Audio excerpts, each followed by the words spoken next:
Haha, hallo liebe Leute, ich hoffe bei euch ist alles gescheit. Es ist endlich soweit, ihr habt es euch lange gewünscht und ich habe gesagt, im Sommer organisiere ich da mal was. Und hier auf dem Tisch habe ich jetzt die Teufel Ultima 40 stehen. Wir werden einfach mal schauen hier in dem Video, was der Lautsprecher so in seiner Preisklasse doch schon Schönes mitbringt und werden ihn auch mit den Nummern Referenz 801 in einem Soundcheck vergleichen. Und da schauen wir doch mal, wie die beiden Kollegen hier sich so schlagen. Ich denke, das wird interessant. Bleibt doch einfach dran, das würde mich freuen. Los geht's, euer Speaker Schocker.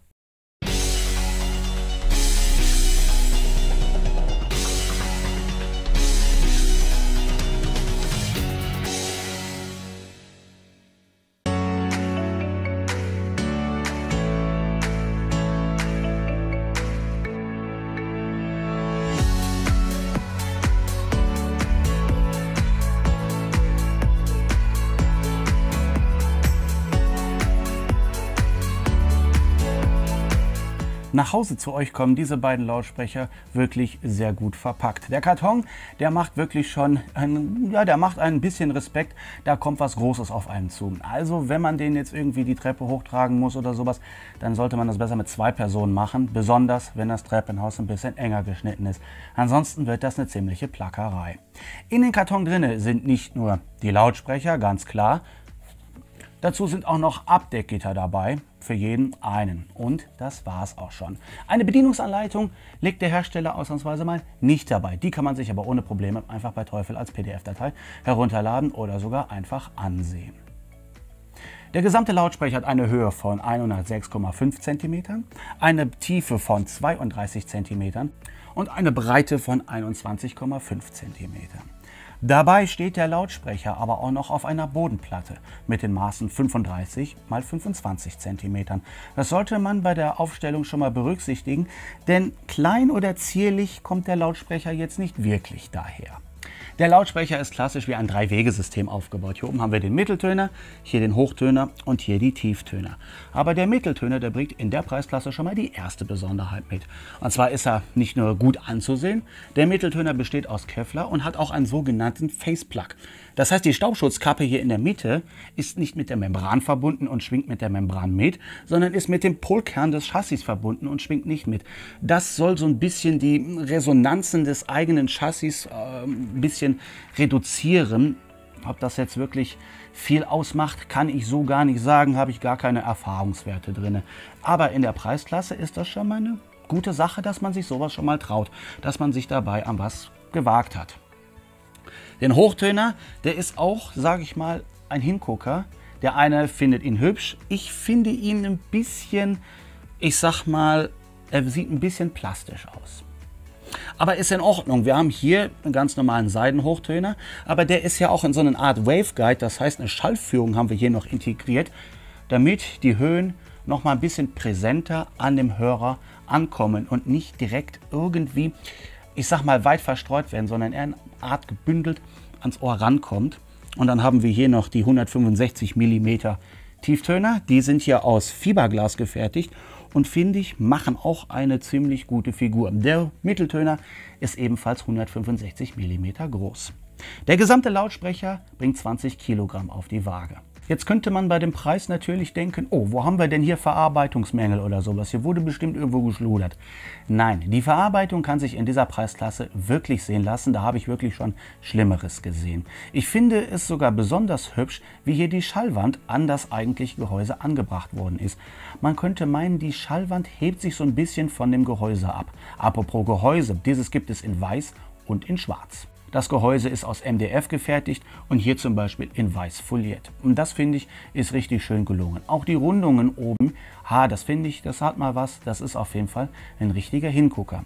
Ich glaube, es kommt nicht von ungefähr, dass das Deutschlands beliebteste Lautsprecher sind. Die Chassis sind wunderbar in die Schallwand eingelassen und der Ultima-Schriftzug passt wunderbar unter dem Mitteltöner hin. Weiter unten noch der Teufel-Schriftzug mit der Bodenplatte. Und die Bodenplatte lässt den gesamten Lautsprecher irgendwie optisch etwas schweben. Auch das finde ich designmäßig sehr gelungen. Auf der Rückseite fallen natürlich sofort die großdimensionierten Bassreflexrohre auf. Da haben wir wirklich gar keine Probleme, selbst wenn wir es mal richtig krachen lassen mit Windgeräusche, habe ich hier gar nicht merken können. Ebenfalls in der Preisklasse sehr ungewöhnlich, wir haben ja ein Terminal, welches sogar B-Amping anbieten würde. Wobei ich sage, in der Preisklasse hat, glaube ich, kaum einer einen Verstärker, der B-Amping auch unterstützen würde. Aber nice to have. 120 bis 220 Watt kann der Lautsprecher maximal vertragen. Und dabei ermöglicht es der Lautsprecher einen Frequenzgang von 45 Hertz bis 20.000 Hertz wiederzugeben. Und schauen wir uns mal kurz die Frequenzmessung in der Nachfeldmessung an, dann sehen wir, dass der Lautsprecher doch eine sehr starke Klangcharakteristik hat, die er sein eigen nennen darf. Und zwar hatte er so, man sagt dazu die Badenwannenform. Der ist stark im unteren Bassbereich und ein bisschen gepusht in den höheren Bereich. Und man sieht das auch hier in der Messung, dass wir hier unten bei 50 Hertz eine gute Anhörung im Bassbereich haben. Das hört man auch. Und dass wir dann im höheren Hochtonbereich, dass es da auch wieder ein bisschen weiter nach oben geht. Dass ich hier so Einbrüche bei 2-3 Kilohertz habe, da habe ich hier so Raummoden bei der Messung gehabt. So ganz kriegt man das nicht weg. Da müssen wir jetzt nicht ganz genau so hingucken. Aber so kann man tendenziell schon mal sehen, wo geht es denn hier hin.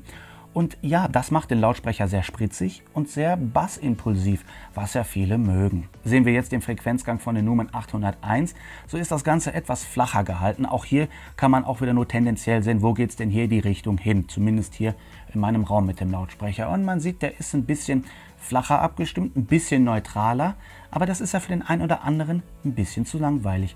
Und jetzt haben wir schon so viel über Klang gesprochen, da würde ich doch sagen, setzt eure Kopfhörer auf. Ich habe hier eine 3D-binaurale Aufnahme vorbereitet für den Soundcheck. Da wünsche ich euch jetzt mal viel Spaß dabei mit den beiden Lautsprechern, den Numen Referenz 801 und den Teufel Ultima 40.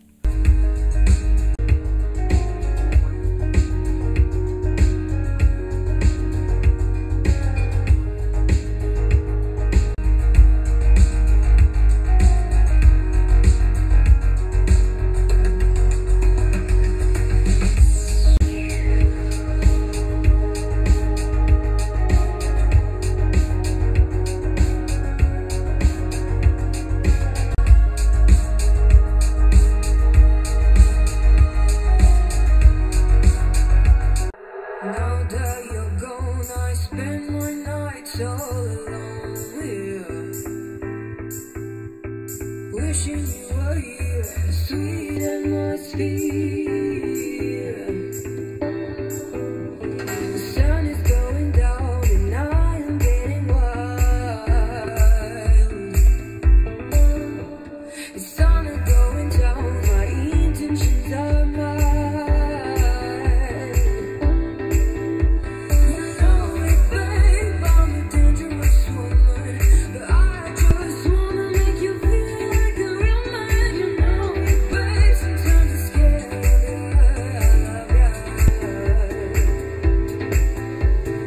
I just wanna get at your feelings.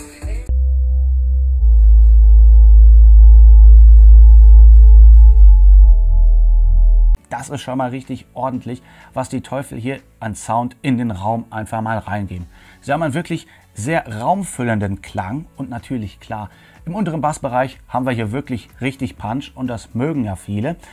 Mir ist da allerdings ein bisschen was aufgefallen und zwar, dass ich mag zwar gerne Bass oder sowas, aber das Ganze gefällt mir persönlich jetzt nicht so wunderbar. Ich habe zum Beispiel bei Vase Alané, dem Lied, jetzt nicht von Robin Schulz, sondern in der originalen Version, da gibt es auch manche Stellen, da ist ein bisschen Tiefbass bei, da machen die richtig Bock. Aber ansonsten ist das Lied jetzt nicht wirklich basskräftig und da klingen die Lautsprecher wirklich sehr dünn. Das Ganze zieht sich eigentlich so ein bisschen durch die 90er. Wenn ich jetzt Wickfield nehme und höre mir das Saturday an, dann ist das Gleiche. Man kennt das Lied, man hat das jahrelang gehört, man weiß, wie das klingt. Egal, ob man das jetzt über Lautsprecher oder Kopfhörer gehört hat. Hier klingt es einfach ein bisschen flach, denn sobald nicht wirklich Tiefton da ist, kommt hier auch nicht wirklich viel. Also die brauchen Tiefton, die mögen Tiefton und das machen sie gerne. Bei den Höhen ist es genauso. Die geben sehr differenzierte Höhen da. Ein bisschen sehr viele Höhen, würde ich jetzt mal sagen. Das hat wahrscheinlich auch hier damit zu tun, dass der Hochtöner ein bisschen in so einer gerichteten Fassung hier sitzt. Da würde ich sagen, gut, das macht bei Musik, also bei Filmen zum Beispiel, sage ich mal so, bei Filmen oder beim Zocken hat mir das mehr Spaß gemacht als schlussendlich beim Musik hören. Aber das muss auf jeden Fall jeder für sich selber rausfinden, oder Geschmäcker sind verschieden, gar keine Frage. Viele mögen das, andere eher weniger. Aber für jetzt zur Zeit um die 450 € sind die Lautsprecher, machen die auf jeden Fall nichts verkehrt. Dafür sind die richtig in Ordnung. Aber was haltet ihr von den Teufel Ultima 40? Viele haben die ja gehabt, so als Anfänger, und dafür sind sie auch richtig geil. Und erzählt mir mal, was haltet ihr davon? Findet ihr richtig geil oder sagt ihr, ja, nee, die waren ja schon geil, aber ich habe mich dann doch umgewöhnt? Schreibt es mir mal unten in die Kommentare, das würde mich mal sehr interessieren, was dabei rumkommt. Und somit komme ich jetzt auch zum Ende dieses Videos. Ich bedanke mich, dass ihr so lange zugesehen habt und ich hoffe, euch hat das Video gefallen. Wenn ja, dann lasst mir doch gerne einen Daumen nach oben oder sogar ein Abo. Das wäre richtig schmackhaft und richtig geil. Ich wünsche euch jetzt noch alles Gute, genießt das Wetter, auch wenn es ein bisschen heiß sein sollte oder sowas. Genießt es so gut wie möglich, bleibt mir gesund und munter und dann würde ich mich freuen, wenn wir uns das nächste Mal wiedersehen. Bis dahin, macht's gut, euer Speakershotter. Tschüss.